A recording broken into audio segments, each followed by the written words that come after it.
Oh no! Look at this!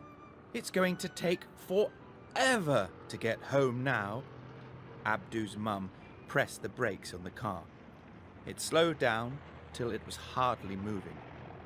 Then it came to a stop at the very end of the traffic jam. "I hate this motorway," she said. Abdu looked at the road ahead. Hundreds of cars were crawling along the motorway, bumper to bumper. His mum was right. It would take hours to get home. "Maybe there's been an accident," he said. "Maybe, or maybe there are just too many cars on the road these days." She turned the radio on. "It's a bad end to a good weekend." "A great weekend," said Abdu. They'd been to stay with family up in Manchester. Now he was tired. He wanted to go to bed. He had school tomorrow. But he couldn't go to bed until he had done his homework. Mrs. Hussein, his teacher, wanted everyone in the class to write a story. "Write a true story," she said, "about something that has happened to you." Abdul had groaned. "Nothing exciting ever happens to me," he said. And now it was Sunday night. Mrs. Hussein wanted the story tomorrow, and still Abdu had no idea what to write. Mum kept moving the car forward, bit by bit.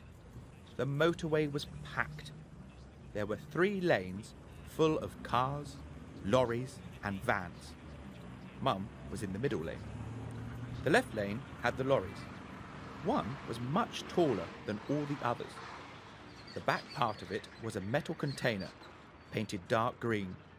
There was no writing on it. Abdu rolled down his window. The evening was warm. He was feeling hot. He leaned out and looked at the cars ahead. Their brake lights flashed red, on and off, on and off. Suddenly, there was an almighty thumping sound, deep and metallic, like someone had hit an enormous drum. "What was that?" said Abdu. "Was it thunder?"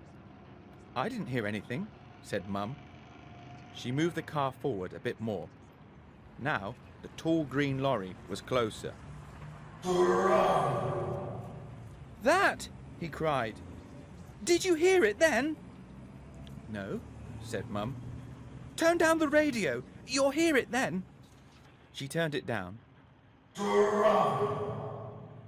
"There! It was really loud that time. You must have heard it." "No, love. I think you're dreaming." Mum turned the radio up again. The tall green lorry came closer. It was no more than 50 meters away now, on Abdu's left. This time, the lorry moved. Abdu saw it clearly. The whole of the container shook. There was something inside it. There had to be. There was something inside, banging against the wall and making the drumming sound. Abdu saw the metal move. The side of the lorry had a dent now, like something had punched it from inside. What on earth?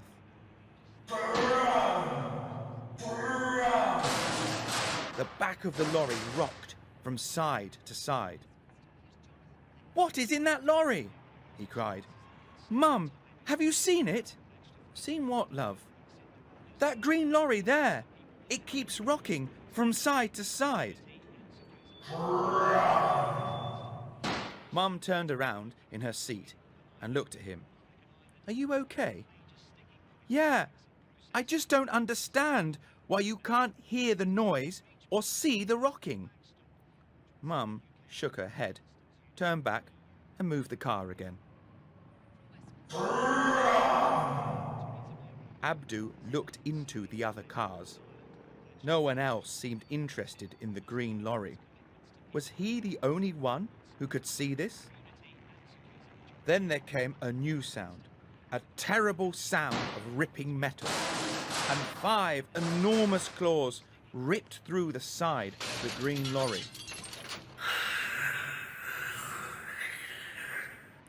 It came again, but this time it was the roof of the lorry. Abdu saw a foot kick its way out, a gigantic armoured foot, like a dinosaur foot.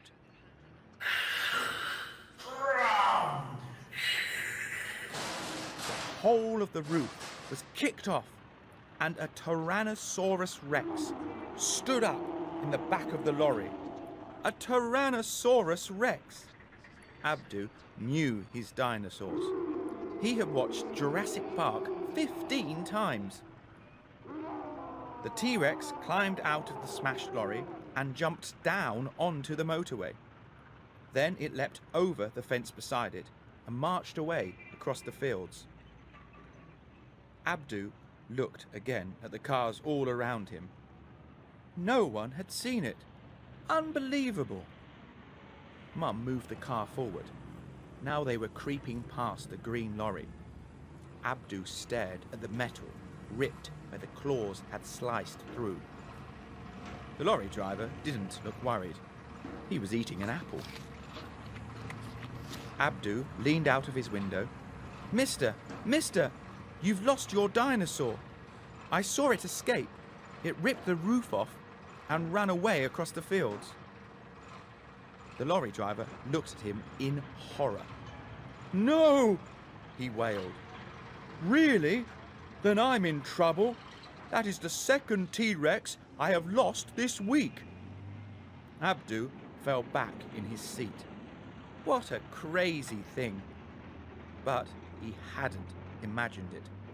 It really had happened. And it would make a great story. He pulled his homework book out of his bag, found a pen, and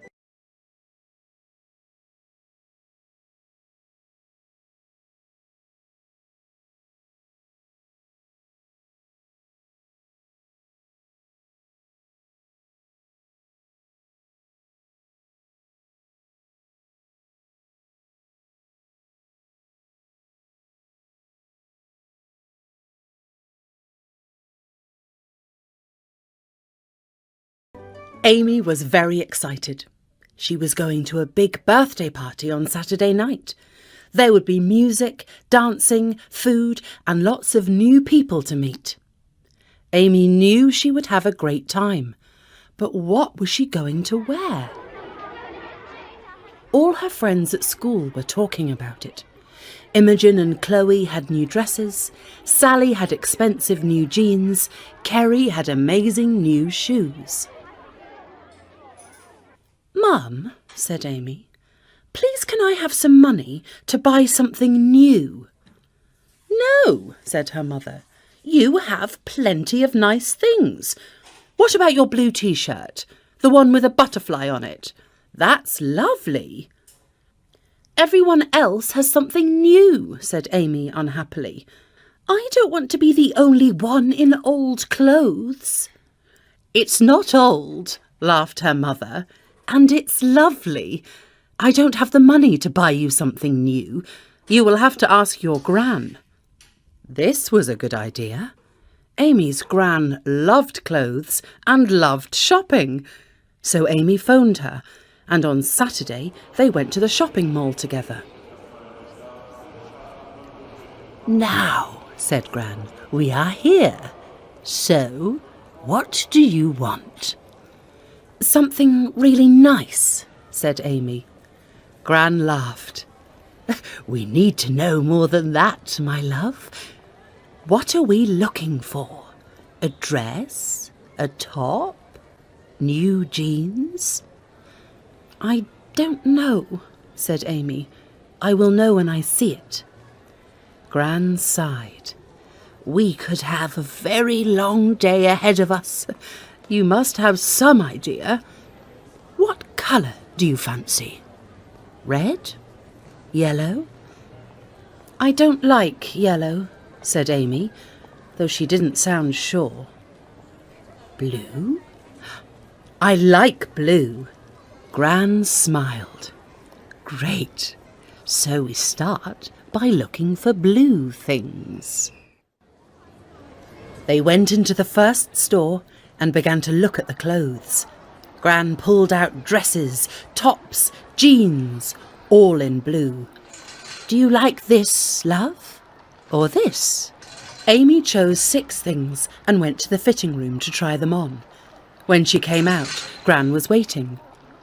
What did you think? She said. Anything nice? Amy shook her head. No, the dress was quite nice, but it wasn't really special. I want something special, Gran. I know you do, my love. It's a special party. Don't worry, this is just the first shop. There are plenty of others. Come on. Amy and her Gran went into every shop on floor 1. Amy found nothing, so they took the escalator up to floor 2 and began again. In every shop, Amy tried on clothes. Gran was very patient. She never got cross. Take your time, love, she said. I want you to be happy. They changed the colour from blue to red. Still, they found nothing. They took the escalator to floor 3 and had lunch. Gran squeezed Amy's hand. You will find something, she said. There are 5 floors in this mall. We will keep going until we find your special thing. Amy ate her burger and said nothing. She was getting very tired. But Gran was amazing. She kept looking and never stopped smiling. They searched in all the shops on floor 3, then went up to floor 4. But there, something snapped inside Amy. Her heart suddenly felt very heavy. Tears came to her eyes, and she began to cry. Oh, love, what on earth is the matter? I'm never going to find it, Gran, said Amy. I want so much to find something special, but nothing is right, and I'm so tired.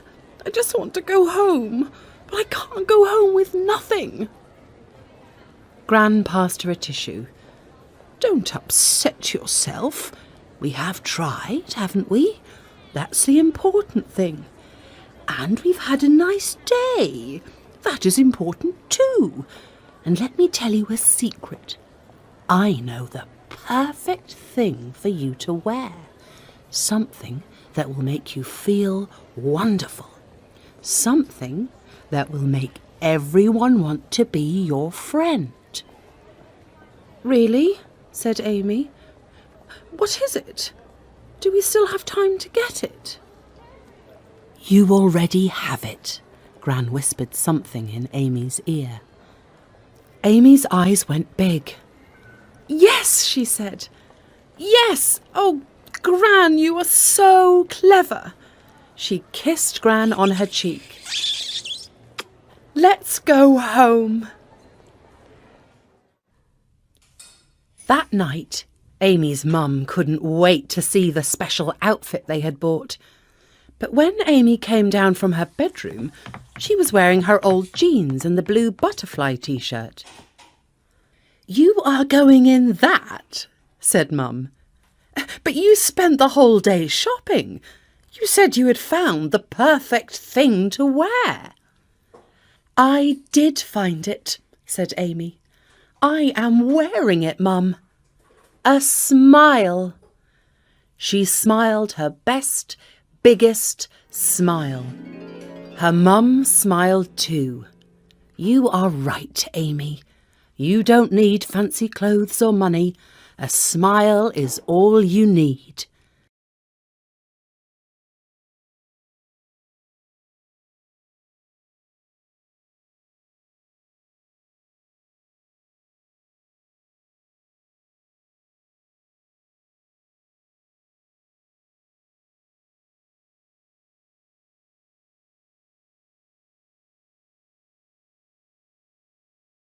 Joe sat on his bed and looked at his birthday presents.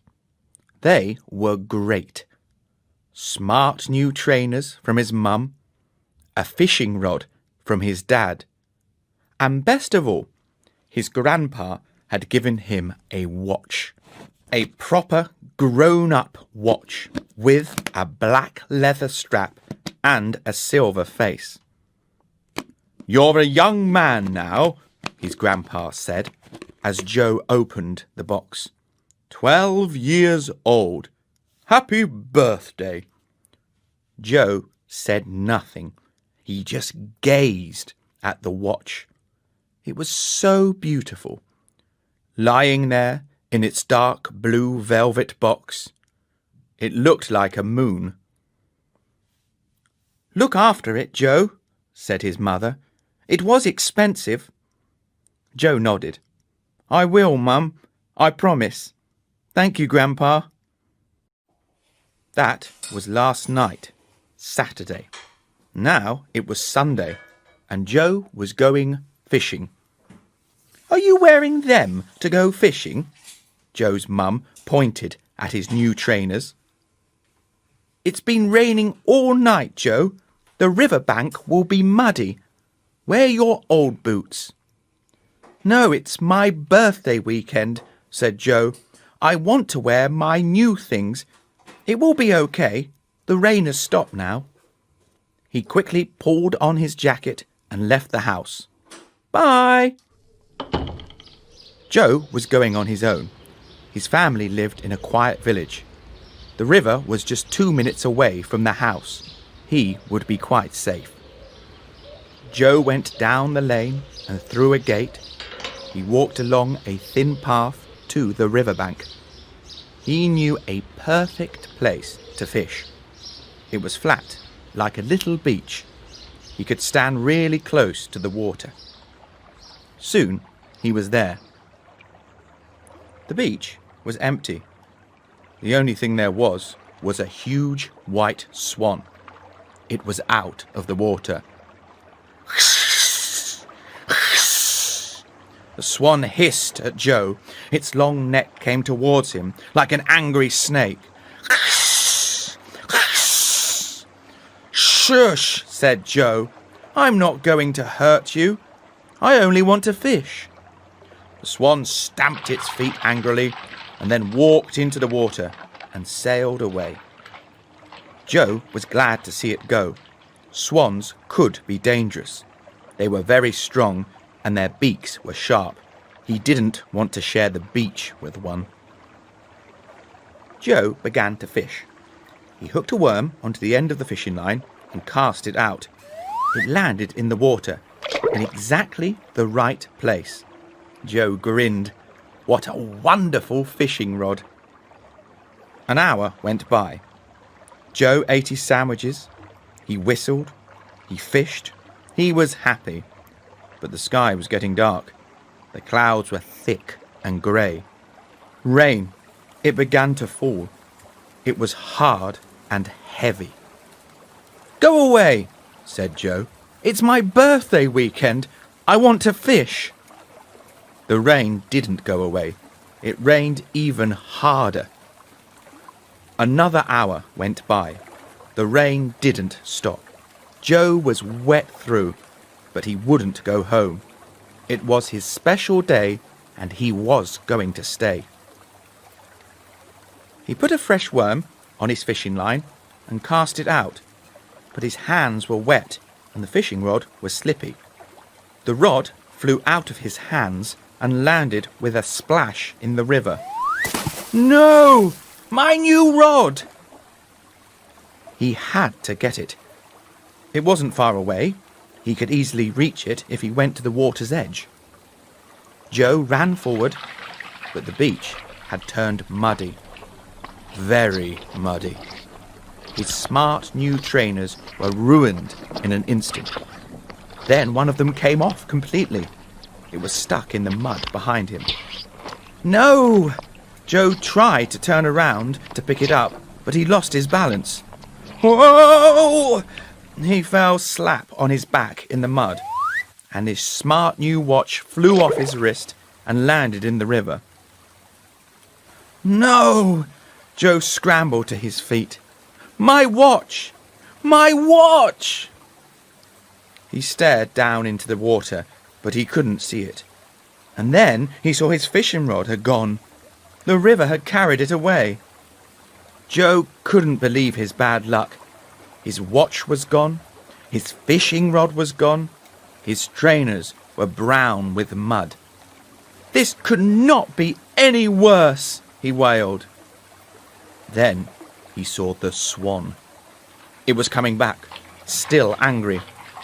Joe moved to safety, still holding his trainer in his hand. The swan began to feed. It dipped its head under the water and pulled at the weed. Its head came out again. Then it saw something in the water. Something shiny. Something silver. A fish? The swan dipped its head under the water, grabbed the silver thing in its beak, and brought it out of the water. Huh? It wasn't a fish. The swan threw it away angrily. And Joe saw his beautiful watch land safely on the riverbank. He ran to it and picked it up. It was still working. Yes! Joe did a happy dance right there on the beach. Hey, buddy, have you lost this? On the river, there was a man in a canoe, and he was holding Joe's fishing rod. I found it 5 minutes ago, said the man. I'm guessing it's yours. He poured into the riverbank and handed it to Joe. It's a beautiful rod. It's new, said Joe. Thank you so much. I thought it was gone for good. The man smiled and paddled away. Time to go home, said Joe. I'm worn out. What a birthday this has been.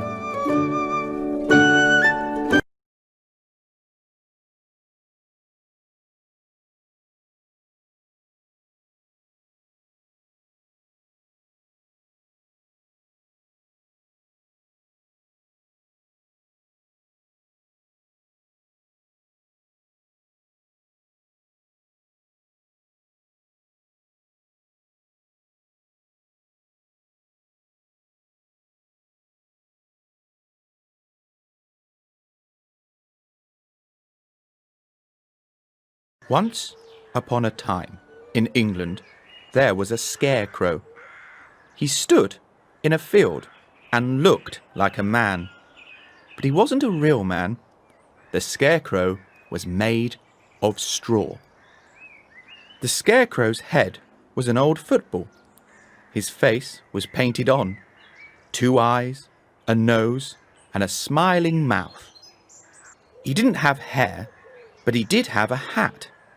It was brown and made of felt. A farmer used to wear it long ago. His clothes had come from the farmer too. A long brown coat with lots of pockets, an old pair of jeans with holes in the legs, a worn-out leather belt with a rusty buckle, a red scarf with white stripes. The scarecrow didn't have shoes because he didn't have feet. A wooden pole kept him standing in the ground. He never moved. The scarecrow liked being in the field. He saw the sun come up every morning. He watched the clouds drift across the sky. At night, he gazed at the moon and counted the stars. He enjoyed his job. He scared away the crows, the big, clever black birds that made trouble on the farm. They stole the seeds when they were sown. They pecked at the vegetables when the leaves began to grow. The scarecrow knew without him nothing would grow at all. But this year, the scarecrow had a problem. The farmer had stuffed him full of new straw, clean yellow straw. It made a good body. The scarecrow was very happy.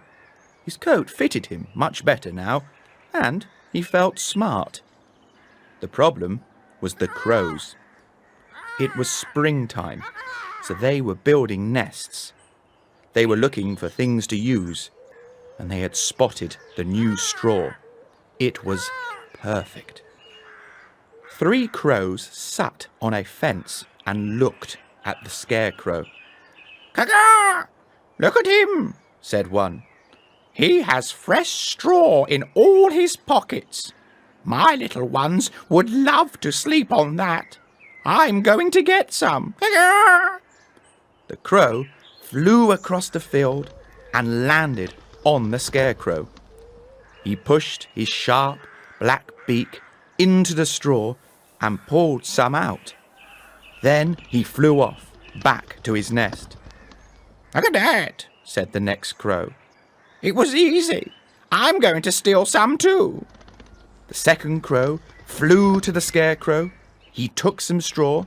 Then the third crow flew over and stole some more. All day long, the crows flew from their nest to the Scarecrow. They stole more and more straw, but the Scarecrow couldn't stop them. He couldn't run after them. He couldn't wave his arms. Shouting made no difference. They simply laughed and took more straw. By the end of the day, he was looking thin. "Oh no," he said. "What am I going to do? If they take more tomorrow, there will be nothing left of me." "I can help," said a tiny voice. The Scarecrow looked down. There was a mouse sitting on his belt buckle. "I can scare the crows away," said the mouse. The Scarecrow smiled. "That is very kind of you, but I don't think they would be scared. You are very small." "That is true," said the mouse. "But I have lots of friends, and I have an idea." He climbed up to the Scarecrow's ear and whispered something. The Scarecrow smiled again. "My little friend," he said, "I think that might work." The 3 crows flew down to the fence. "Ha!" said the first crow. "The straw man is still there. I'm going to take more of his stuffing." He flew to the Scarecrow. Just as he landed, "Yah!" 20 mice jumped out of the Scarecrow's clothes and roared at him. They waved their arms, pulled faces, did everything they could to appear big and scary. The crow flew back to his friends in horror. "Monster!" he wailed. "A monster attacked me! It was horrible! It had 20 heads! I'm not going back there, ever!" He flew away, and he didn't come back. "What a baby," said the second crow. "I'm not scared. I'm going in." He flew to the Scarecrow and... Yah! The crow sped back to the fence. "It's true," he cried. "There really is a monster hiding inside that straw man. I saw it." He flew away and didn't come back. The third crow watched him go. "Ah," he said. "I'm not going there. I have enough straw in my nest." He flew away. "Yes!" cried the Scarecrow. "You've done it! They've gone!" The mice came out of their hiding holes. They cheered and danced and hugged each other. "I wish I could give you all something," said the Scarecrow. "A gift to say thank you." "You can give us something," said the mouse. "A home. Your pockets are very warm and comfortable. We would love to stay." "Then you shall stay," smiled the Scarecrow. "My little..."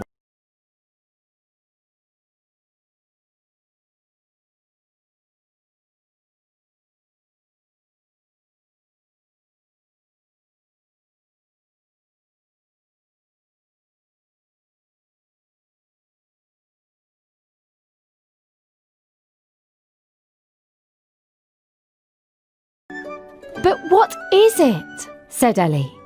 "What does it do?" She put the headset on again. "I can't see anything." "I haven't turned it on yet," laughed her father. Wait! Ellie's father was an inventor. He worked for a big company and was always making new gadgets. Sometimes he brought them home so Ellie could try them. Can you see anything now? Yes, said Ellie. A screen with words. A list. Exactly, said her father, sounding pleased.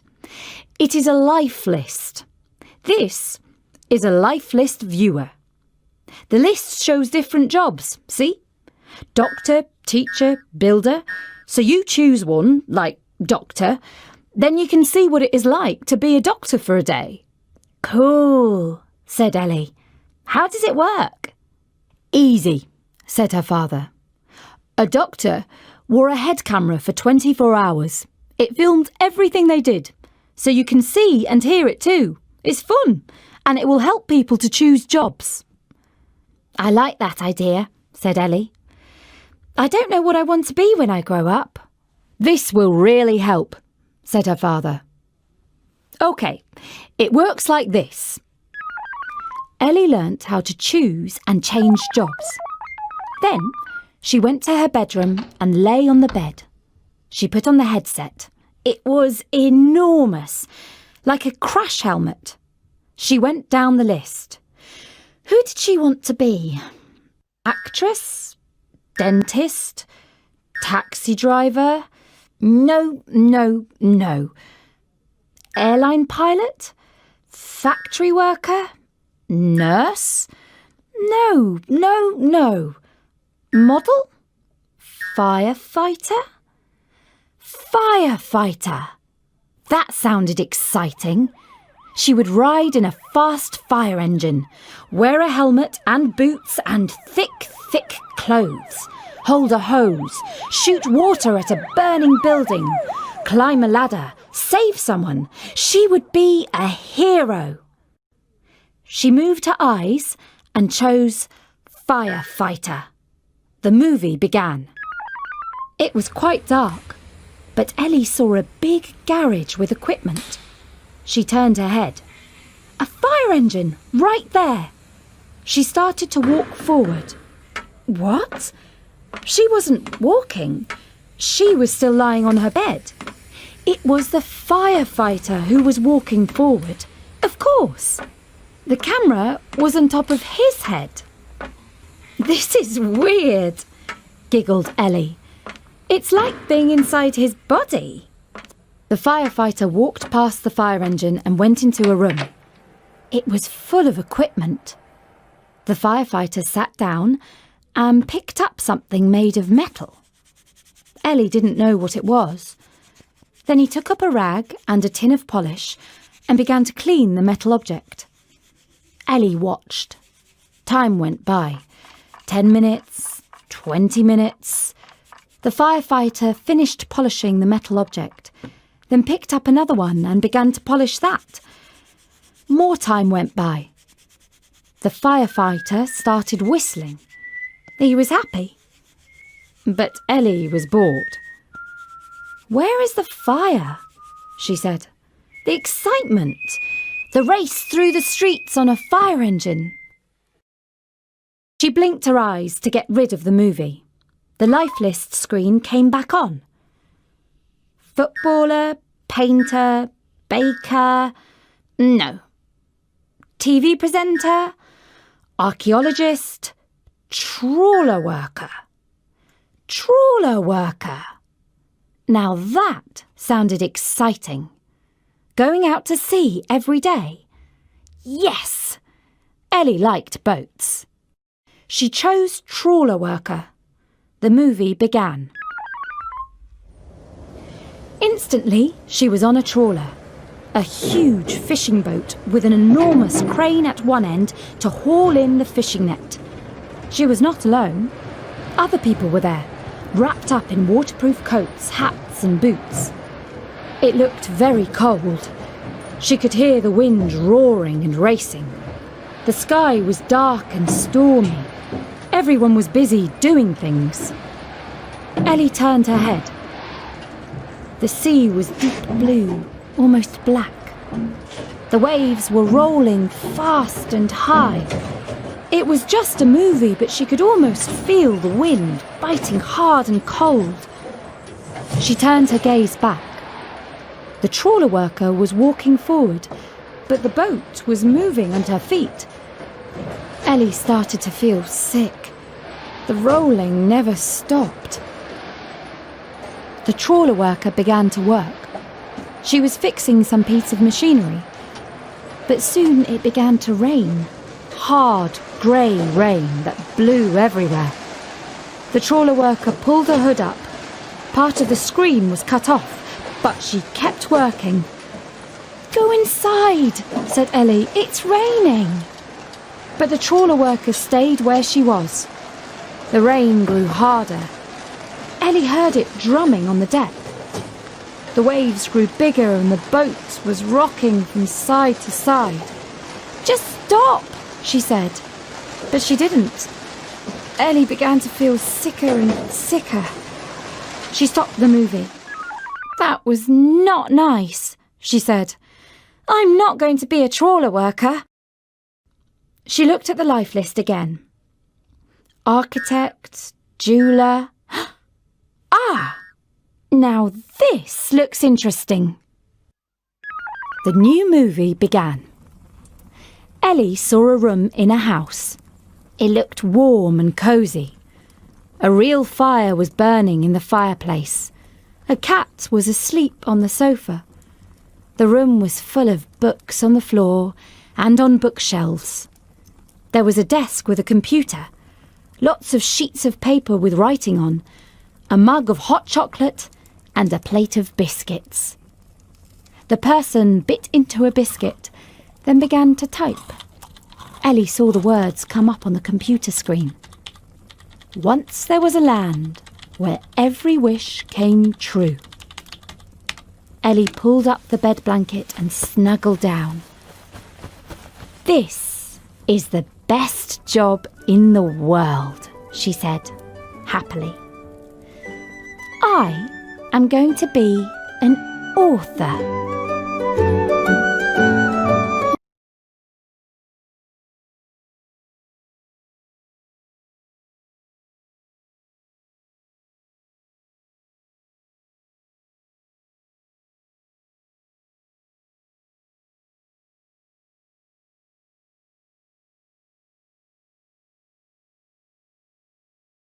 Nell was reading.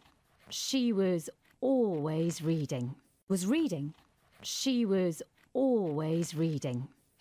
She had found a book about cats and was happy.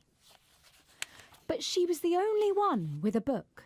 Her friends had gadgets in their hands. Sunita had a phone. Saffron had a tablet. "Why don't you look at books?" she said. "We are in a library."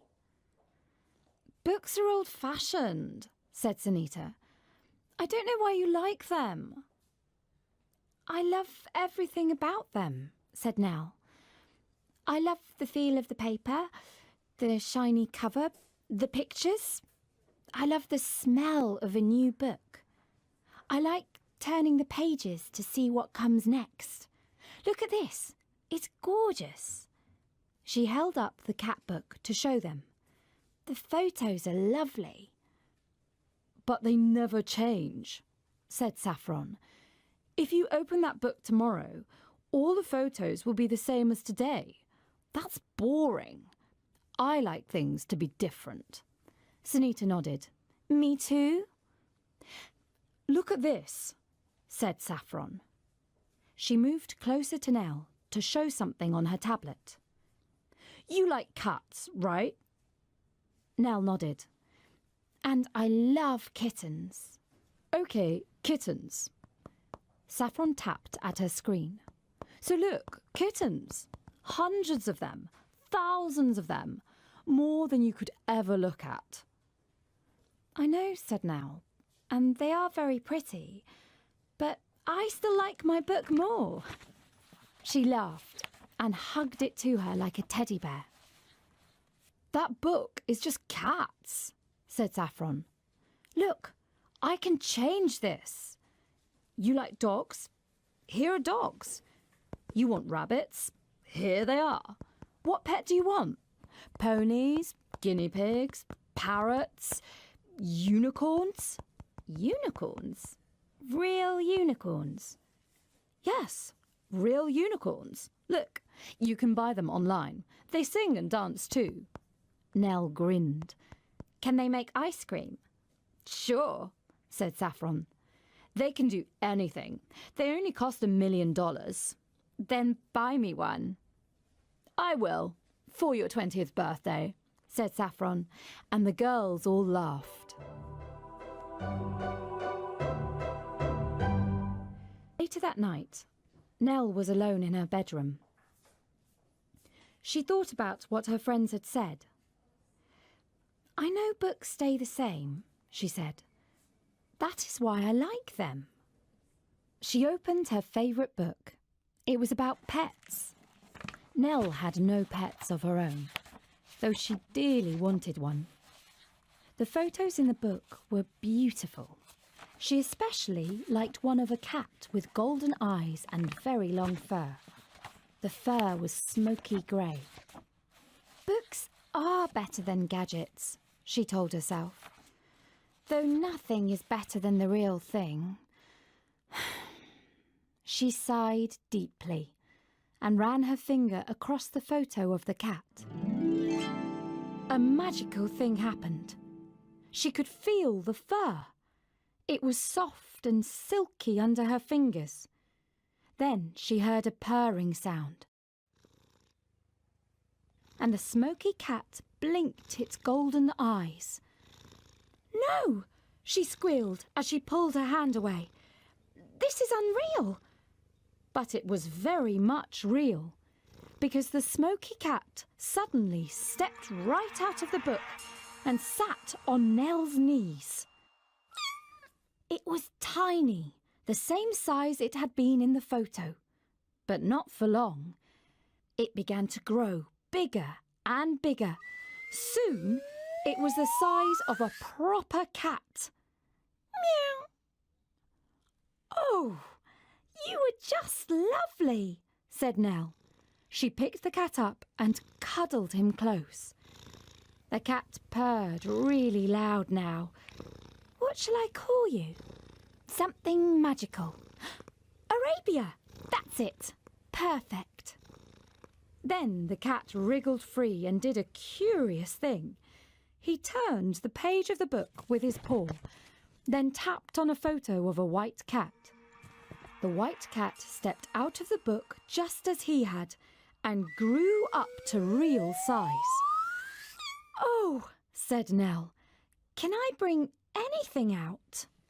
She turned the pages of the book and stopped at one of her favourite photos.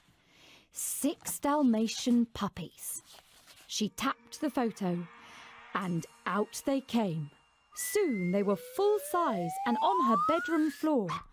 One began eating her sandal. One chewed her school bag. 2 went under the bed. 2 played chase round and round the room. Nell clapped her hands in delight. This was so much fun.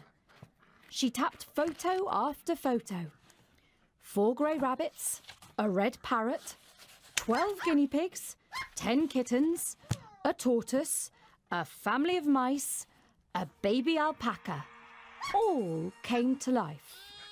Soon the room was like a zoo, but there was no fighting. The baby mice climbed all over Arabia the cat, and he simply purred. Then Nell heard something. Footsteps coming up the stairs, and a voice. Are you ready to go to sleep now? Mum! Back in the book, said Nell, and clapped her hands. Quick! Whoosh! The pets turned to smoke and whizzed back into the book. Well, giggled Nell, I was right. Books are definitely better than gadgets.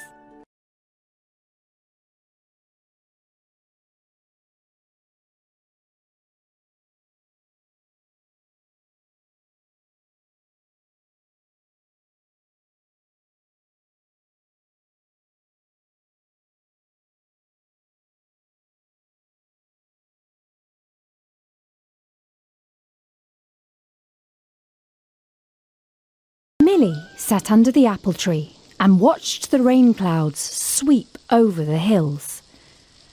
What a wet day! She ate an apple and waited for the rain to stop.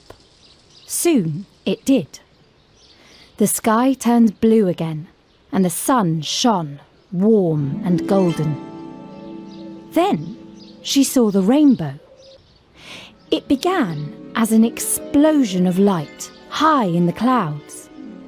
The sky filled with dazzling colours: blue, orange, green and purple. Then both ends of the rainbow began to fall to earth. The rainbow landed in the garden. Wow! Millie went closer and touched the rainbow. She felt nothing, just air. But the colours moved beneath her fingers. When she looked up, the rainbow seemed to be stretching on and on into space. What would happen if I stepped inside it? She wondered. There was only one way to find out. She stepped inside. It was beautiful and very quiet. Millie couldn't hear anything. She looked up. The rainbow seemed to go on forever. Whoosh! Millie was sucked up by the rainbow. It was a tunnel of light. She whizzed along like a button up a vacuum cleaner. Wind whistled past her ears. She tumbled over and over, but didn't hurt herself. She was carried on a soft cushion of air. Up and up and up she went, so fast. But rainbows go up, and rainbows come down. Soon she was falling down the far side of the rainbow. She could see green below, green grass rushing up to meet her, faster and faster. Bump! She landed hard, but nothing was broken. Millie stood up. She was on the other side of the valley, standing on a steep green hill. She could see her house far away. It was like a tiny white box with a rainbow in the garden. Everything was calm and peaceful and very lovely. Whoosh! Suddenly she was shooting back through the rainbow, faster than a firework. Red, blue, yellow, stripes of light flashing by. Up, up, up she went, and down, down, down. Bump! She landed back in her own garden. Ow! Millie groaned. I'm going to be so bruised tomorrow. Then she had a thought. Gold! There is always gold at the end of a rainbow. She dropped to her knees and started to dig. The earth flew out behind her, covering the grass with stones and soil. Come on, come on. It must be here somewhere. She went deeper and deeper. Then she saw something shiny under her fingertips. She pulled it out. Gold! Millie stared at it, breathless with excitement. It was a golden coin, bigger than usual money and much heavier. She rubbed it clean. There were words written on it. Make a wish before the rainbow fades. Oh, wow, she said. This is amazing. A wish. Her head began to fill with ideas, everything she could wish for. But then she saw something. The rainbow was starting to fade. It was going thin at the edges. No, I haven't made up my mind. Please, wait. But the rainbow didn't wait. It was fading, going away and taking her wish with it. No, I'll make my wish soon, just a moment, please.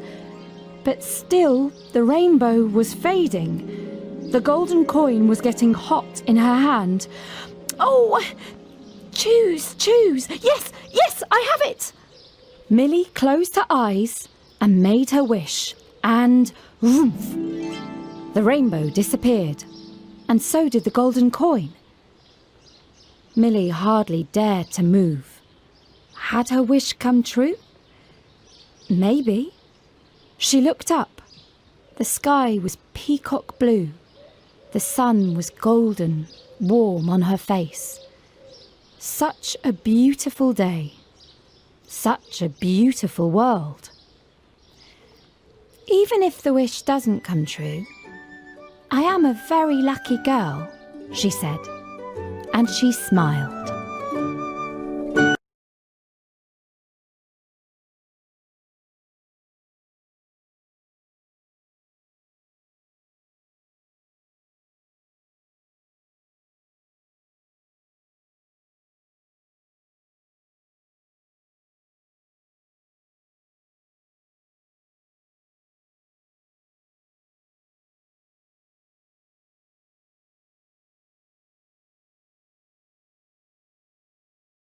Kara met the robot at the airport. She was with her parents. They had been on holiday. Now they were flying back home to London. Kara was looking out of the window when she met it. She loved airport windows. There was so much to see. Planes moving, cargo being loaded. Everyone was so busy. Then, out of the corner of her eye, she saw something moving. When she turned, she saw a robot. Its base looked like a vacuum cleaner, grey plastic, oval shaped, with 2 black wheels. There was a green light on the top to show it was working. Coming out of the top were 2 flat metal poles. At the top of these poles there was a screen, like a tablet, but bigger. The robot was moving all by itself. It wasn't like a remote-controlled car or a drone. Nobody was controlling it. Kara was amazed. The robot glided towards her. Its wheels made no sound on the carpet. She couldn't hear any motor. It was totally silent. Kara found that spooky. She wanted a machine to sound like a machine. This one didn't. The robot kept coming.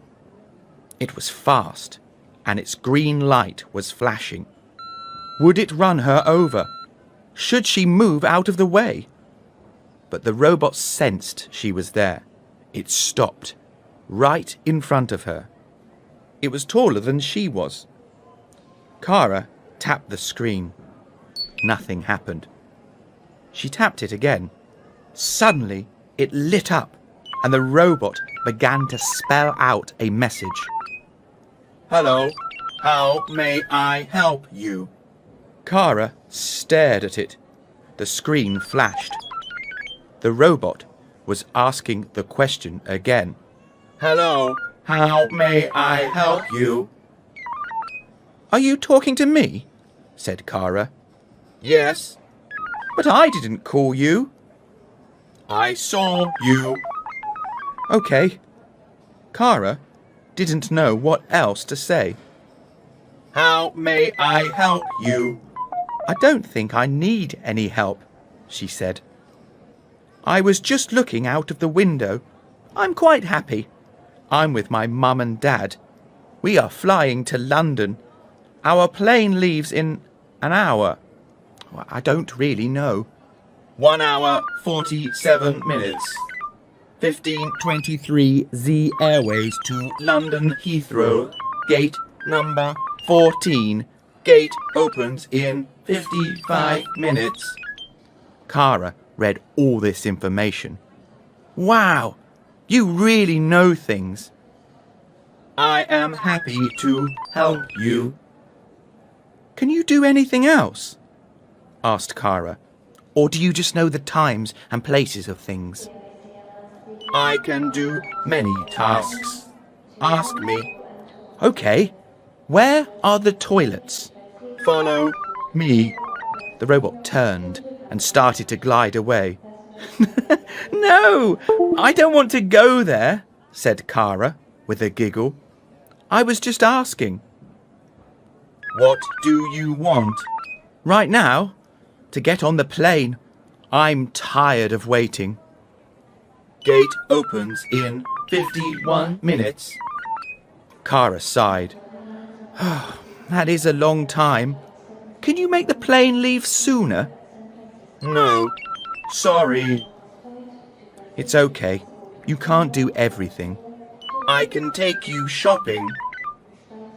I have no money. Well, I do, but not much. $3.50. Do you like ice cream? I love ice cream.